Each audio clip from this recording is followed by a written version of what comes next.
3 दिन हुए थे हजरत सिद्दीक अकबर के विसाल को, तो हजरत उमर फारूक फरमाते हैं जख्म अभी ताज़ा भी था, गहरा भी था।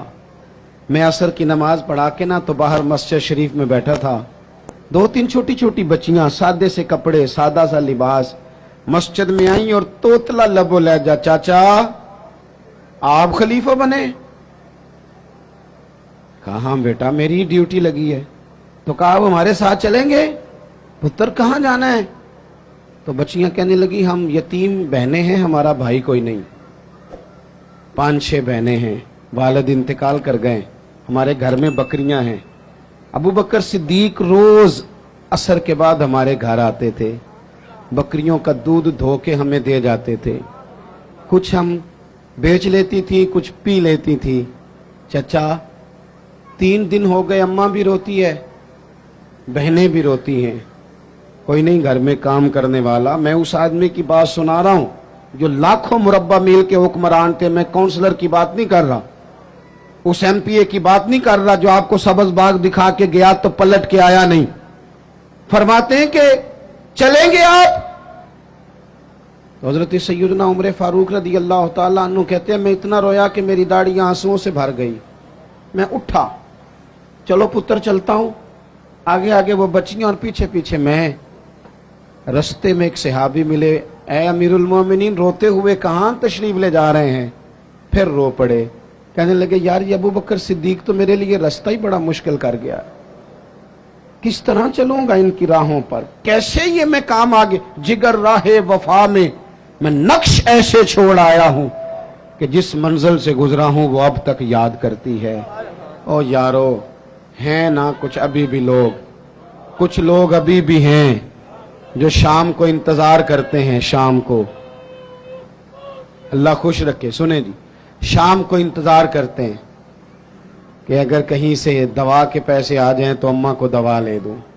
कुछ हैं लोग जो मुंतजिर रहते हैं, अभी भी मुंतजिर रहते हैं कि अगर कोई सबब लग जाए ना तो चलो मैं भी ताज़ा फल जो आया है इस मौसम का मैं भी वो अपने बच्चों को खिला दिया करूं। दोस्तों हुजूर ने हमें सबक दिया है, ये हमारा तज़किया किया है, लालच से बचकर कोई काम जिंदगी में अपनी आखिरत के लिए भी तो करना चाहिए। कोई उसलूब ऐसा भी तो इख्तियार करें जिसमें इंसान महसूस करे कि ये खालिस मेरी आखिरत का काम है। दूसरी बात, जब तक हम सब अपने आप को कानून के हवाले करना पसंद नहीं करते उतनी देर तक तज़किया नहीं होता।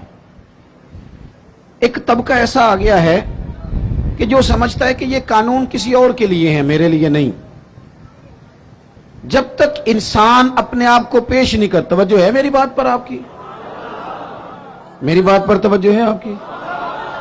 आपकी कोई सियासी जमात, कोई इल्ला माशाअल्लाह जो इस वक्त काम कर रही हैं, जो बड़ी बड़ी पार्टियां बनी हुई हैं, उनमें से कोई एक सियासी जमात का कोई एक कारकुन भी कहता है कि मेरे लीडर से फलानी गलती हो गई है?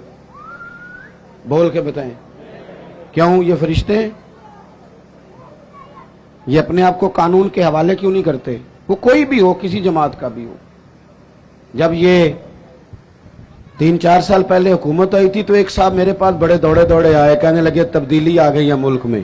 तो मैंने कहा नंबर प्लेटें बदलने से तो तब्दीली नहीं ना आती, इंजन तो सारा वही है, बंदे वही हैं, वो सिर्फ जमातों का लेबल बदल बदल के आ जाते हैं। क्या बात करते हैं आप?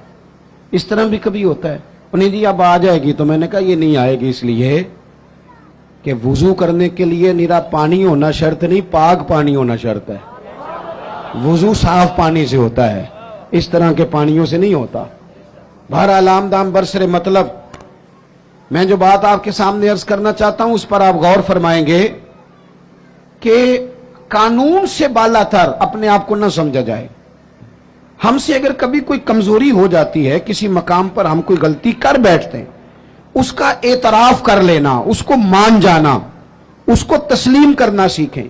हमारे घरों के अंदर जंग लगी हुई है इसलिए कि सास कहती है मैं तो गलती कर ही नहीं सकती, और अगर लोग हमारे यहां गलती का एतराफ करते भी हैं तो इतना जारहाना होता है कि वो लगता है गलती नहीं, वो तो डंडा चल रहा है। बहू कहती है अम्मा की सारी गलतियां मैं तो कर ही नहीं सकती।